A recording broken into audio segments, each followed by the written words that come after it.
శ్రీ గురుభ్యో నమః. వ్యాస విరచిత శ్రీమద్భాగవతంలో దశమ స్కందంలో మనం నేడు చతుర్థ అధ్యాయాన్ని ప్రారంభించుకోబోతున్నాం. ఇందులో యోగమాయ కంసుడి చేతి నుండి అదృశ్యమై చతుర్భుజాలతో మళ్ళీ ఆవిడ యొక్క స్వరూపాన్ని ప్రదర్శించి కంసుడికి పరమాత్మ యొక్క తత్వాన్ని, పరమాత్మ ఎక్కడ ఉన్నాడు, ఎక్కడ పెరుగుతున్నాడు అనేటువంటి వివరాలు చెప్పి ఆవిడ అదృశ్యమైపోవటం అనేది జరుగుతుంది. ఆవిడ యొక్క ప్రత్యక్ష దర్శనంతోనూ అలాగే పరమాత్ముని దర్శించినటువంటి ఆ దేవకీ వసుదేవుల యొక్క ప్రభావంతో కంసుడిలో వచ్చినటువంటి మార్పులు ఎలా ఉంటాయి అనేటువంటిది ఈ అధ్యాయంలో విశేషంగా ప్రస్తావించారు వ్యాసుల వారు. ఆ వివరాలని మనం ఈ శ్లోకాలలో చూద్దాం. ముందుగా దైవస్మరణ చేసుకుందాం. ఓం శుక్లాంబరధరం విష్ణుం శశివర్ణం చతుర్భుజం ప్రసన్నవదనం ధ్యాయేత్ సర్వవిఘ్నోపశాంతయే. వ్యాసం వసిష్ఠనప్తారం శక్తేః పౌత్రమకల్మషం పరాశరాత్మజం వందే సుఖతాతం తపోనిధిం. వ్యాసాయ విష్ణురూపాయ వ్యాసరూపాయ విష్ణవే నమో వై బ్రహ్మనిధయే వాసిష్ఠాయ నమో నమః. నారాయణం నమస్కృత్య నరం చైవ నరోత్తమం దేవీం సరస్వతీం వ్యాసం తతో జయముదీరయేత్.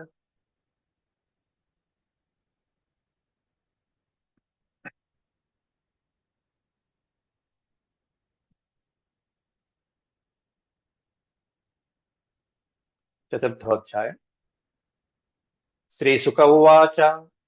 సుఖయోగేంద్రుల వారు పరీక్షిత్ మహారాజుకి ఈ ఆఖ్యానాన్ని ఉపదేశిస్తూ, బహిరంతఃపురద్వారః సర్వాః పూర్వవదావృతాః తతో బాలధ్వనిం శ్రుత్వా గృహపాలాః సముత్థితాః.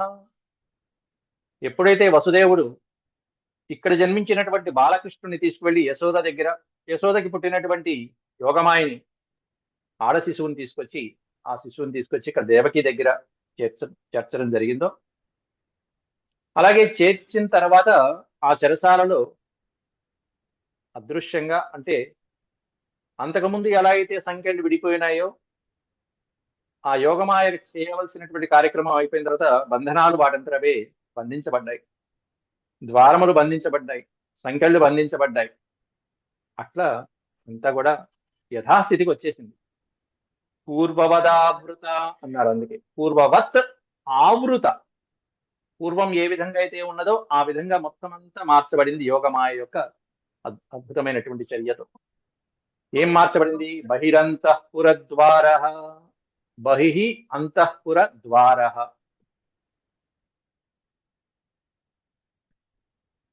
అంతఃపురం ద్వారములు, ఈ చెరసాల ద్వారాలు గాని, అలాగే ఆయన బయటికి వెళ్ళినటువంటి ఆ ప్రవేశ ద్వారాలు, సంఖ్యలు మొత్తం అంతా కూడా పూర్వం ఏ స్థితిలో అయితే ఉన్నాయో అదే స్థితిలో కనిపించాయి.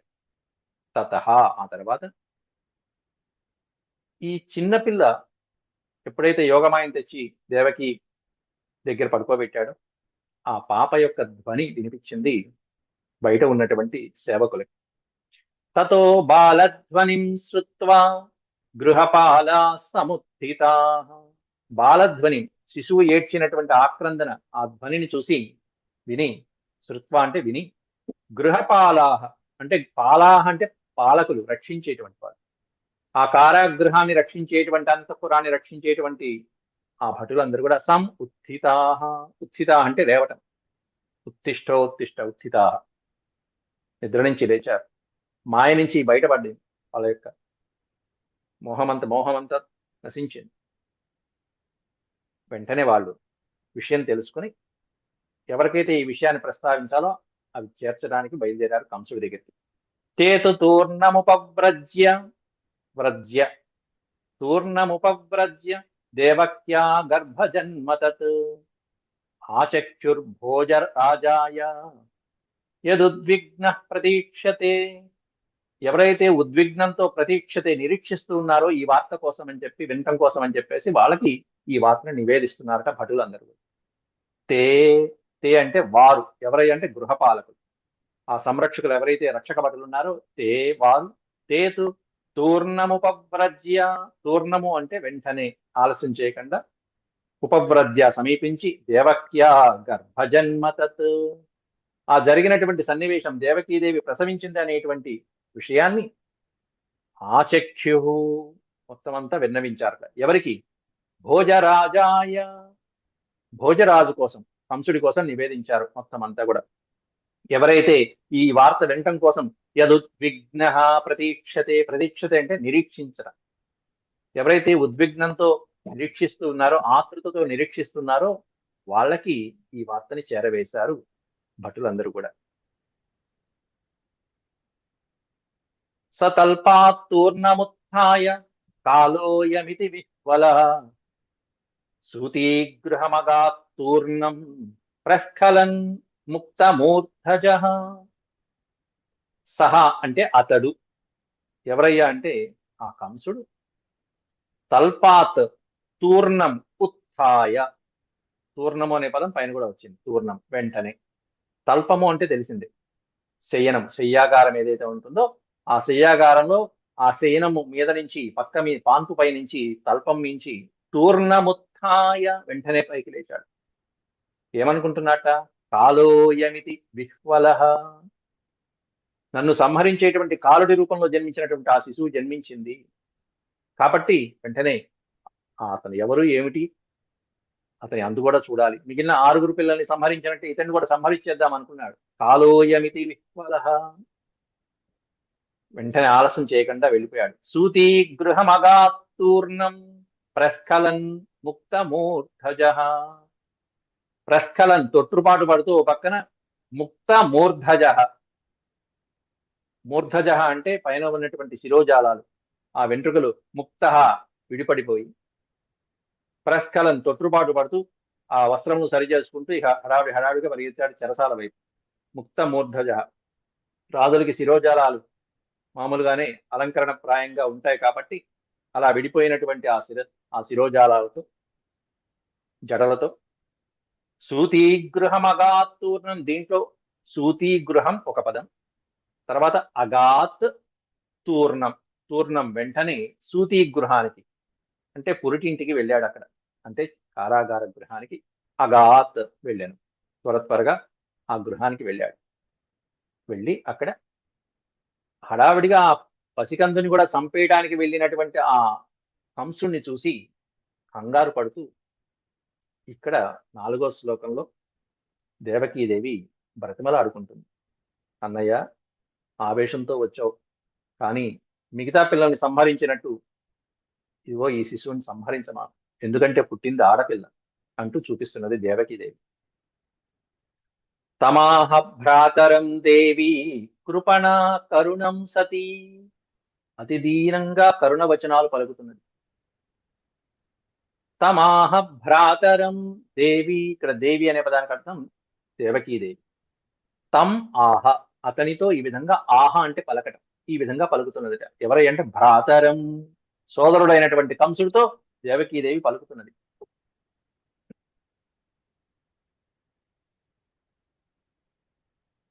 అనసూయ, నేను మ్యూట్ చేస్తున్నా, మీరు అన్మ్యూట్ చేస్తున్నారండి, దయచేసి మ్యూట్ లో పెట్టుకోండి అందరూ. తమాహ భ్రాతరం దేవి కృపణా కరుణం సతి స్నుషేయం తవ కళ్యాణ స్త్రియం మాహంతుమర్హసి. సోదరుడితో ఏం చెప్తుంది దేవకీదేవి అంటే, స్నుషేయం తవ కళ్యాణ స్త్రియం మాహంతుమర్హసి. తవ స్నుషా ఇయం, స్నుష అంటే కోడలు. అన్నయ్య, నీకు మేనల్లుడు పుట్టిందిరా, మేనకోడలు, మేనల్లుడు కాదు, మేనకోడలు. స్నుష, స్నుష అంటే కోడలు, కొత్త కోడలు, మేనకోడలు. స్నుష ఇయం, ఇయం స్నుష తవ, తవ అంటే నీ యొక్క కోడలు పుట్టినటువంటి ఆడపిల్ల పుట్టింది. పైగా కళ్యాణ స్త్రియం, శోభాయమానంగా మంగళప్రదంగా జన్మించినటువంటి ఆడ శిశువు జన్మించింది కాబట్టి స్త్రియం మా హంతుం అర్హసి, ఆడ శిశువు కదా అన్నయ్య, మా హంతుం అర్హసి, సంపదకవు, సంపకు నాయన. మిగతా మగపిల్లల్ని ఆ 6 బిడ్డల్ని సంహరించేశావు, కానీ ఆడబిడ్డ పుట్టింది, మగబిడ్డ కూడా కాదు, ఆడబిడ్డ పుట్టింది కాబట్టి స్త్రియం మా హంతు, మా అనే పదం నా అనే అక్షరం లాగా మనకి ఈ వ్యతిరేకార్థంలో వస్తుంది. మా హంతుం అర్హసి. హంతుం అంటే సంహరించడం, అర్హసి తగి ఉన్నావు, చంపడానికి తగి ఉన్నావు, మా నీవు చంపడానికి ప్రయత్నించవద్దు, తగినటువంటి వాడివి కాదు. ఎందుకంటే స్త్రీ ఆడబిడ్డ, స్త్రీని సంహరించడమే తప్పు, శిశువుని సంహరించడం మరీ తప్పు, అందులో ఆడ శిశువుని సంహరించడం ఇంకా తప్పు. కాబట్టి మేనకొడలన్నయ్య పుట్టింది అంటూ చూపించింది దేవకీదేవి.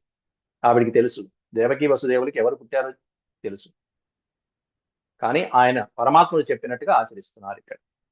బహవో హింసితా భ్రాతః శిశవః పావకోపమాః త్వయా దైవ నిసృష్టేన పుత్రికైకా ప్రదీయతాం. ఏకా పుత్రికా ప్రదీయతాం. ఈ బిడ్డనన్నా ఇవ్వన్నయ్య, లేక లేక పుట్టారు. బహవో హింసితా భ్రాతః.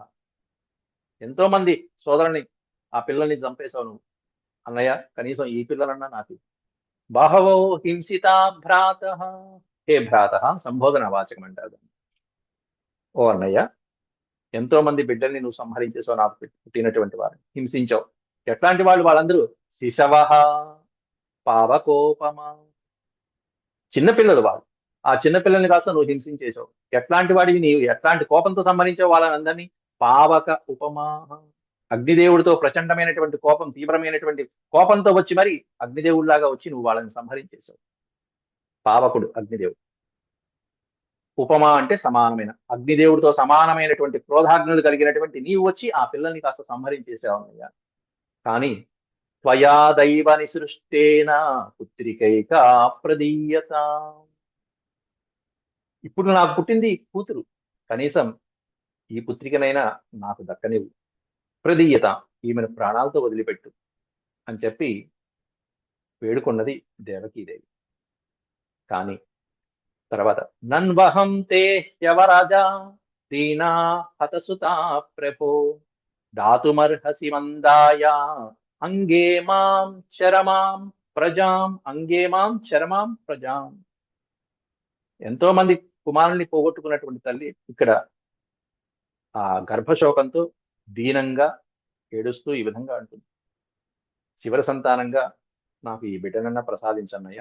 దురదృష్టవంతురాల్ని నేను. దాతుమర్హసి, ఈ బిడ్డనన్నా దాతుం ఇవ్వటానికి నీకు అర్హుడైనటువంటి వాడి నువ్వే. ఎట్లాంటిది? మందాయ అన్నారు. మందాయ అంటే అభాగ్యురాలనేటువంటి నాకు ఈ బిడ్డనన్నా ప్రసాదించన్నయ్యా. నన్వహం తే హ్యవరజ, ఈ పదాన్ని విడతీస్తే నను ప్లస్ అహం, నన్వహం అహం నేను, అహం తే హ్యవరజ నేను నీ చెల్లెల్ని దీనంగా అడుగుతున్నానయ్యా. దీనా హతసుత ప్రభో, హతసుత కుమారుల్ని కోల్పోయినటువంటి తల్లి నేను, దీనురాలుగా పుత్ర సంతానాలంతా కోల్పోయి చివరికి లేక లేక ఒక ఆడ శిశువు కలిగితే నిన్ను వేడుకుంటున్నానన్నయ్యా. కాబట్టి ఈ బిడ్డని అభాగ్యురాలైనటువంటి మందాయా, అభాగ్యురాలైన దురదృష్టవంతురాలైనటువంటి నాకు అంగే మాం చరమాం ప్రజాం. చరమాం అంటే చివరి బిడ్డ అని అర్థం. ప్రజ అనే పదానికి అర్థం అండి సంతానము అని అర్థం సంస్కృతంలో. ప్రజ అంటే ప్రజలు అంటే సంతానం, రాజు అంటే తండ్రి, ప్రజా రాజ అంటే కన్న బిడ్డల వలె చూసుకోవాల్సినటువంటి రాజు తండ్రితో సమానం. బిడ్డల్ని అంటే ప్రజల్ని ఎప్పుడు కూడా సంతానం వలె చూసుకోవాలి. ఇక్కడ ప్రజాం అంటే సంతానం, చరమాం ప్రజాం చివరి సంతానం. అంగ ఇమాం చరమాం ప్రజాం, ఈ చివరి సంతానాన్న నాకు దాతుమర్హసి, నాకు ఇప్పించు, ప్రాణభిక్ష పెట్టు అని చెప్పి ఆ పసిబిడ్డని చంపమాకని వేడుకుంటుంది దేవకీదేవి. ఇవన్నీ కూడా విని అంత కోపంలో వచ్చినటువంటి ఆ దుర్మార్గుడు కాస్త చివరికి ఆ బిడ్డని ఎలా గ్రహించాడు, ఎలా చంపబోయాడు అనేటువంటిది సుఖమహర్షుల వారు పరీక్షితుకు వివరిస్తూ, ఉపగుహ్యాత్మజామేవం ప్రదత్యా దీనవత్ యాచితస్తాం వినిర్భత్స్య. ఈ అక్షరం చూసారా? దాంట్లో 5 అక్షరాలు ఉన్నాయి, 4 కూడా కాదు. రకార, తకార, సకార, యకార, అకారాలు, చివరిది ఆ. వినిర్భత్స్య, అది యాచితస్తాం వినిర్భత్స్య హస్తాదాచ్ఛిద్యతే హస్తాదాచిచ్ఛదే ఖలః. ఆచిచ్చిదే కలహ. కలహ అనే పదాన్ని కంసుడికి ఇచ్చినటువంటి బిరుదు, వ్యాసుల వారు ఇచ్చిన బిరుదు. మూర్ఖుడు, కలుడు అంటే మూర్ఖుడు, మూఢుడు. అట్లాంటి మూర్ఖుడు ఏం చేశాడు? ఉపగుహ్యాత్మజాం ఏవం, ఉపగుహ్య సమీపించి, ఆ పిల్ల దగ్గరికి, శిశువు దగ్గరికి సమీపించి, ఆత్మజామేమం రుదత్యా దీన దీనవత్. ఓ పక్కన తల్లి ఏడుస్తుంది దేవకీదేవి, ఏం చేయమాకని. ఆ శిశువు ఏడుస్తున్నది, రుదత్యా దీన దీనవత్, దీనంగా ఏడుస్తున్న దేవకీదేవి మాటలు పట్టించుకోకుండా అలా అక్కడ ఆక్రందన చేస్తున్నటువంటి ఆ శిశువుని ఉపగుహ్య ఆత్మజామేవం, ఆ బిడ్డని తీసుకుని యాచితస్తాం వినిర్భత్స్య, అంత దీనంగా బాధపడుతూ తనతో పుట్టినటువంటి, తనతో సమానంగా పుట్టినట్టు ఆత్మజుణ్ణి, ఆ కంసుణ్ణి అలా యాచితస్తాం, యాచితస్తాం, యాచనం అంటే వేడుకోవటం. అంత వేడుకుంటున్నప్పటికీ కూడా వినిర్భత్స్య, ఒకసారి విసుక్కుని హే అదరు అన్నట్టుగా విసుక్కుని, వినిర్భత్స్య హస్తాదాచిచ్ఛదే కలహ, మూర్ఖుడైనటువంటి ఆ కంసుడు దేవకిని పక్కకి తోసేసి ఆ బిడ్డను తీసుకున్నట్ట. ఎలా తీసుకున్నాడు అనేటువంటిది వర్ణిస్తున్నారు ఇక్కడ. ఆ శిశువుని ఎలా తీసుకున్నాడు కంసుడు. తాం గృహీత్వా చరణయోర్జాతమాత్రం, జాతమాత్రాం స్వసుసుతాం, తాం గృహీత్వా చరణయోర్జాతమాత్రాం స్వసుస్తుతాం అపోధయచ్చిలాపృష్ఠే స్వార్థోన్మూలిత సౌహృదః, అపోధయచ్చిలాపృష్ఠే స్వార్థోన్మూలిత సౌహృదః.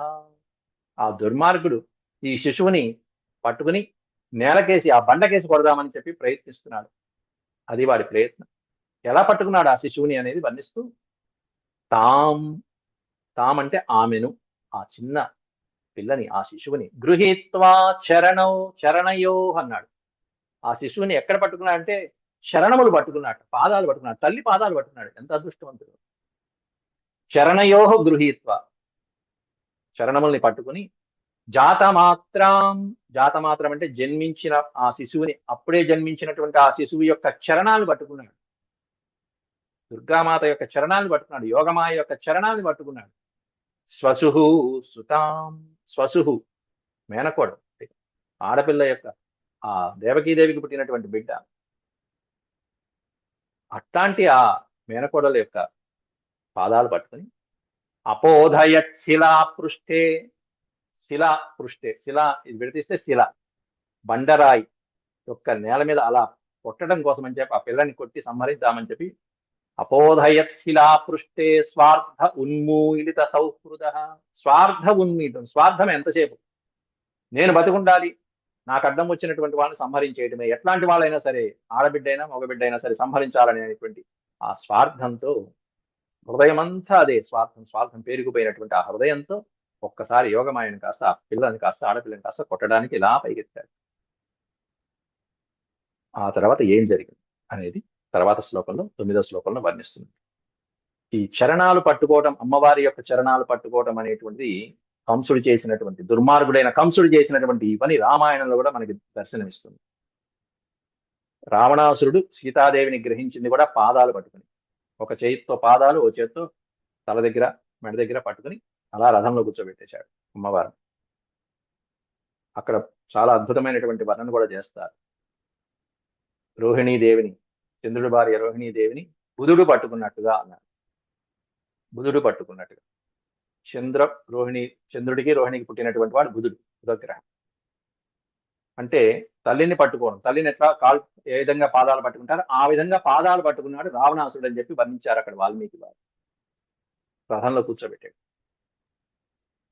అట్లాగే వాల్మీకి వారిని కూడా వ్యాసుడు చాలా సందర్భాల్లో కవిత్వంలో ఇట్లా అనుసరించిన సందర్భాలు చాలా ఉంటాయి. అలాంటి సన్నివేశాలు ఉన్నాయి కూడా భారత భాగవతాల్లో. ఇక్కడ కూడా ఆ పిల్ల అమ్మవారు అని తెలియక కంసుడు కూడా ముందు పాదాలే పట్టుకుంటాడు.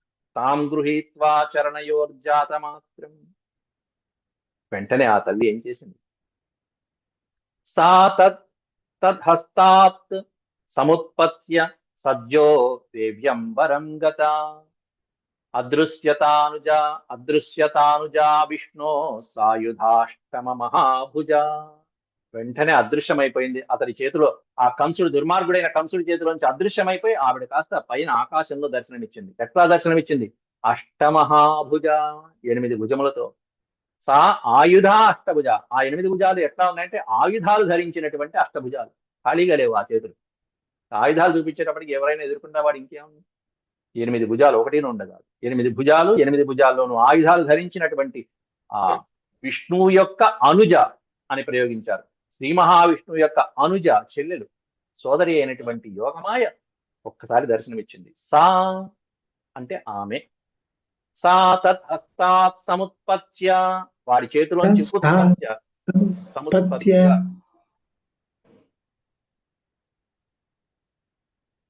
సా తద్హస్తాత్ సముత్పత్య సద్యో దేవ్యంబరంగత. ఈ దేవ్యంబరం అనే పదాన్ని కూడా విడతీసుకుంటే దేవి ప్లస్ అంబరం, దేవ్యంబరం, దేవి ప్లస్ అంబరం. దేవ్యంబరం గత, దేవి అంబరం గత, అంబరం అంటే ఆకాశం. ఆ దేవి కాస్త ఒక్కసారిగా అంతరిక్షంలో దర్శనమిచ్చింది. సజ్య, సజ్య అనే పదానికి అర్థం వెంటనే. వెంటనే ఆ దేవి వాడి చేతుల్లోంచి అదృశ్యమై ఆకాశంలో ఆయుధములు ధరించినటువంటి 8 భుజములతో దర్శనమిచ్చింది. అదృశ్యతానుజా విష్ణు, అదృశ్యత్ అనుజా విష్ణు. అనుజ అనే పదానికి అర్థం చెల్లెలు. అనుజ అంటే తమ్ముడు, అనుజ అంటే సోదరి. విష్ణు, శ్రీ మహావిష్ణువు యొక్క సోదరి, శ్రీకృష్ణ పరమాత్ముడి యొక్క సోదరి అయినటువంటి దుర్గాదేవి ఆయుధాలు ధరించి మరి దర్శనమిచ్చింది. ఇది దుర్గామాత యొక్క ప్రత్యక్ష దర్శనం. మొట్టమొదటి దర్శనమిచ్చింది కంసుడికి. ఈ విధంగా ఆయుధాలతో దర్శనమిచ్చింది. అత్యద్భుతమైనటువంటి స్తోత్రాలు ఉంటాయండి మనకి. ఇక్కడ కింద కూడా తర్వాత సిద్ధచారణలు కీర్తిస్తారు దుర్గాదేవిని. మహాభారతంలో కూడా దుర్గాదేవిని కీర్తించినటువంటి వాళ్ళు అర్జునుడు, ధర్మరాజు. విరాట నగరానికి వెళ్తూనే మొట్టమొదటి ధర్మరాజు కీర్తిస్తాడు దుర్గాదేవిని. ఆ తర్వాత అర్జునుడు కీర్తిస్తాడు ప్రారంభంలో, యుద్ధ ప్రారంభంలో శ్రీకృష్ణుడు వారు చెప్తే దుర్గాదేవిని.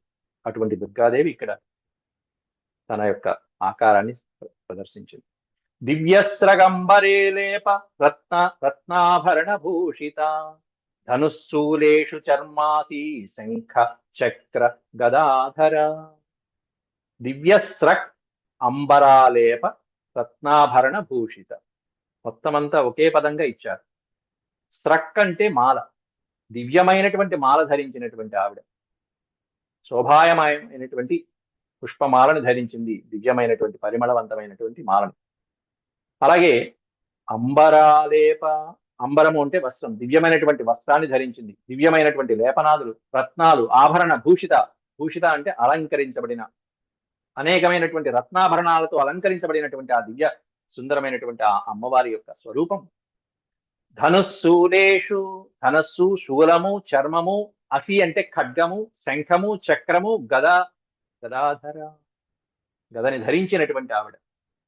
ఈ ఆయుధాలు, 8 ఆయుధాలని కూడా ధరించి భుజాలలో అమ్మవారి యొక్క దివ్య దర్శనం కలిగింది. ఆవిడ ఎప్పుడైతే ఈ స్వరూపాన్ని చూపించిందో, మరొకసారి ఈ శ్లోకం చదువుతాను ఎందుకంటే మీకు విడతీసుకోవడానికి వీలుగా ఉంటుంది. దివ్యస్రగంబరాలేప రత్నాభరణ భూషిత, దివ్య స్రక్ అంబర అంబరాలేప రత్నాభరణ భూషిత, ధనుస్సూలేషు చర్మాసి శంఖ చక్ర గదాధర. ఎప్పుడైతే ఆవిడ స్వరూపం చూశారో సిద్ధచారణులు, గంధర్వులు మొదలైనటువంటి వాళ్ళందరూ కూడా ఆవిడ్ని ఏ విధంగా స్తుతించాలో ఆ విధంగా స్తుతిస్తున్నారు. సిద్ధచారణ గంధర్వైరప్సర కిన్నరోరగై, అప్సర కిన్నర ఉరగై ప్రతిస్తే. ఇది కూడా శ్లోకం, ఈ పాదమంతా కూడా కలిపే ఉన్నది. కాబట్టి ఆ పదాలు కొంచెం తెలిస్తే మనకి ఎక్కడ విభజించుకోవచ్చో తెలుస్తుంది. లేకపోతే మామూలుగానే అనుష్టుప్లాగానే 8 అక్షరాల దగ్గర మీరు విభజించుకోవచ్చు. సిద్ధచారణ గంధర్వై అని విసర్గలు పెడతాం విడతీసుకుంటే. అప్పుడు ఈ రకారంలో ఆ అనే అక్షరం మిగులుతుంది. అప్సరహ అని వస్తుంది. సిద్ధచారణ గంధర్వై అప్సర కిన్నరోరగై అని మనం అభ్యాసం చేసేటప్పుడు చదువుకోవాలి. కాస్త 2-3 సార్లు చదివిన తర్వాత కలిపేసి చదివితే సిద్ధచారణ గంధర్వైరప్సర కిన్నరోరగై అని కలిపి చదవచ్చు. ఉపాహృతోరు బలిభిః, ఉపాహృతోరు బలిభిః స్తూయమానేదమబ్రవీత్. సిద్ధులు, చారణులు, గంధర్వులు, అప్సరసలు, కిన్నరులు, కింపురుషులు, ఉరగై, ఉరగ అంటే సర్పజాతులు, అద్భుతమైనటువంటి సర్పరాజులు ఎవరైతే ఉంటారో వాళ్ళు మొదలైనటువంటి వాళ్ళందరూ కూడా ఉపాహృతోరు బలిభిః అమ్మవారికి సమర్పించవలసినటువంటి ఆహార నైవేద్య పదార్థాలు, కానుకలు మొదలైనటువంటివన్నీ, పూజా ద్రవ్యాలు అవన్నీ సమర్పిస్తూ స్తూయమానేదమబ్రవీత్, ఈ పదాన్ని పెట్టేస్తే స్తూయమానే ఇదం అబ్రవీత్. స్తూయమాన అంటే స్తోత్రం చేయడం, అమ్మవారిని ప్రశంసిస్తూ స్తోత్రాలతో, వాళ్ళ చక్కటి ప్రశంసా వచనాలతో స్తోత్రం చేస్తూ ఇదమబ్రవీత్, ఈ విధంగా కీర్తిస్తున్నారయ్యా అంటూ చెప్పు. అయితే అట్లాంటి స్తూయమానే అనే పదం పెట్టారు చూసారా, వాళ్ళు ఆ విధంగా ప్రశంసించబడుతూ ఉంటే, ఆ విధంగా ప్రశంసిస్తూ ఉంటే, ఆ ప్రశంసించబడుతున్నటువంటి అమ్మవారు ఇదమబ్రవీత్, ఈ విధంగా కంసుడితో అన్నదయ్యా అని చెప్పి కంసుడితో చెప్పినటువంటి మాట ముఖ్యమైనటువంటి శ్లోకం చెప్తున్నారు కింద. అమ్మవారు చెప్పినటువంటి శ్లోకం ఒకే ఒక్కటి, ఆ శ్లోకం కింద ఇస్తున్నారు. అంటే కంసుడితో అమ్మవారు పలికినటువంటి మాట 12వ శ్లోకంలో వర్ణిస్తున్నారు. కిం మయా హతయా మంద జాతః ఖలు తవాంతకృత్. కిం మయా హతయా మంద, ఓరి మూర్ఖుడా అని తిట్టింది మొట్టమొదటి చక్కగా. మందభాగ్యుడా, మూర్ఖుడా.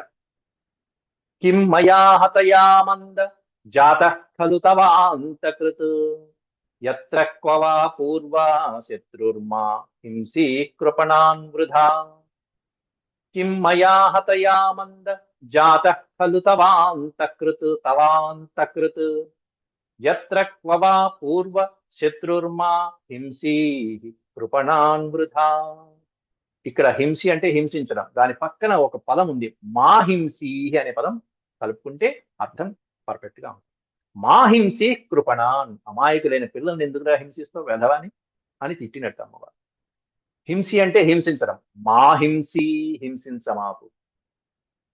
కృపణాన్ వృధా, ఎందుకు ఈ పసిపిల్లల్ని వృధాగా అనవసరంగా హింసిస్తావు అంటూ తిట్టింది ఆవిడ. కిం మయా హతయా మంద, ఓరి మందభాగ్యుడా, ఓరి మూర్ఖుడా. మయా హతయా కిం, నన్ను చంపితే నీకేం వస్తుందిరా. కిం కిం కిం అంటే ఏముంటుంది నీకు, అసలు నన్ను చంపగలవా, పట్టుకోలేవు. కిం మయా హతయా మంద, నన్ను చంపితే నీకు ప్రయోజనం ఉంటుంది. పుట్టాడు నీకు కాల అంతకుడైనటువంటి వాడు పుట్టాడు అక్కడ, జాత ఖలు పుట్టాడు కదా. ఎవరు, తవాంతకృత్, తవా ప్లస్ అంతకృత్, నిన్ను అంతం చేసేవాడు ఎవరైతే ఉన్నారో ఆ పరమాత్ముడు పుట్టాడు రా. జాత ఖలు తవాంతకృత్